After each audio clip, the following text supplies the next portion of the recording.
So yun guys, welcome back sa ating channel. Mark Devlin 12 nga po pala, ang yung lingkod. Ngayon po nandito po tayo sa isang bahay natin. Inimbitahan tayo kasama si Sir Shaman Tope upang imbestigahan kung anong meron dito sa bahay na to na hindi na alam ng may-ari kung ano yung history ng bahay na to. At hindi alam yung may-ari kung ano ba yung pwedeng gumagambala sa kanila dito sa kanilang pagtira sa bahay na to.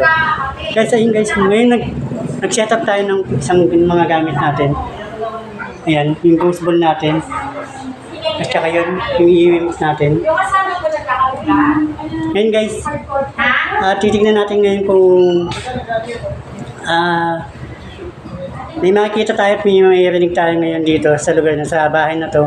At samahan niyo ako guys.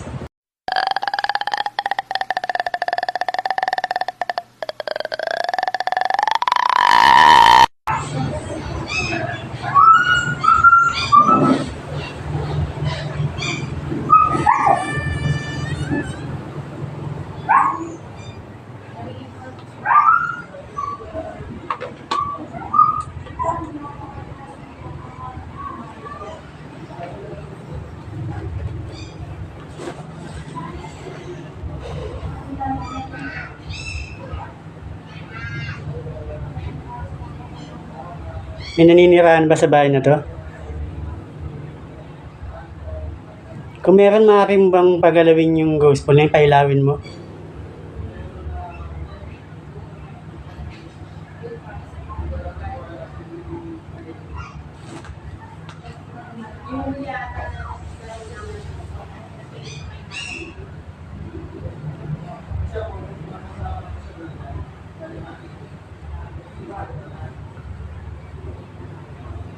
Maaari mo bang pailawin yung ghost ball na yan?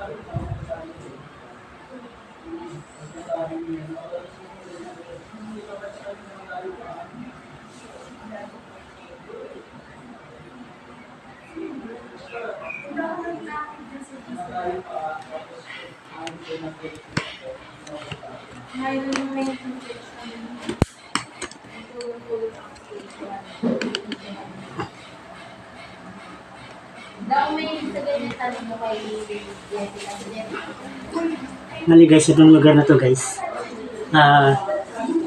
Sabi daw, meron doon na ramdaman at nakikita yung mga nakatira dito. Especially yung mga bata. At ngayon inimbestigahan natin kung meron ba talaga or kung ano may nararamdaman nila sa bahay na to. Ngayon guys, tinitingnan natin kung ma-detect ng mga gamit natin yung sinasabi na nagpapakita dito na hindi tumitigil na nakakagambala sa kanila. Karamihan sa nakakita sa kanila is yung mga bata.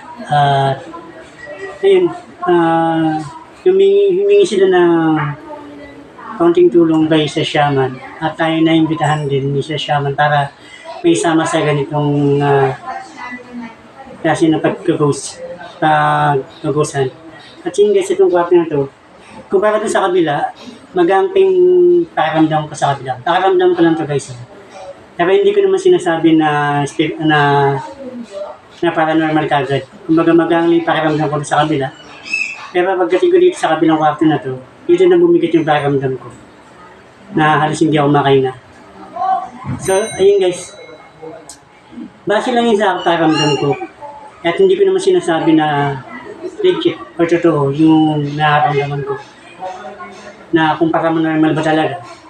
At kayo na yung siguro makapag-decision kayo na siguro yung makakarinig at makakita nito. Ngayon guys, samahan nyo kami sa shaman na i-explore yung lugar na ito at imbestigahan ko ano pa yung mga dapat pa naming malaman patungkol dito.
Kung mayroong maninirahan dito,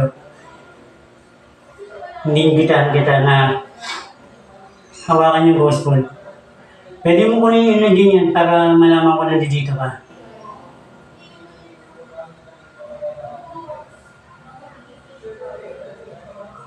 Pwede mo hawakan yung ghost ball. Gusto mo hawakan.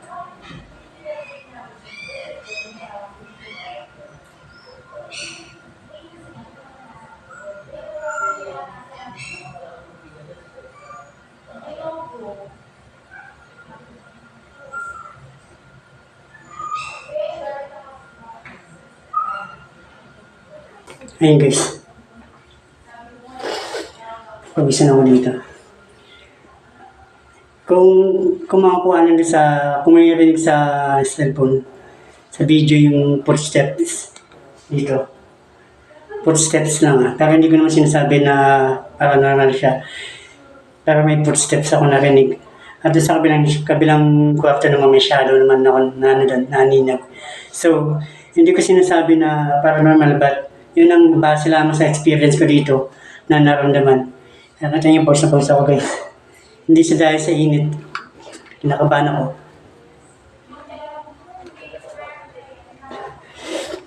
Ayun guys.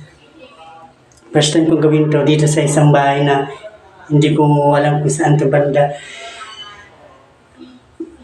As bahala na siya shaman na kausapin siya kasi mas kausapin yung naninirahan kasi mas malakas yung kakayahan niya kaysa sa akin. So, abangan na lang natin yung upload niya at yung upload ko na to kung meron man makukuha na. Muli, ako si Mark Devlin, well, Bangin Nicole. Peace. I'm out.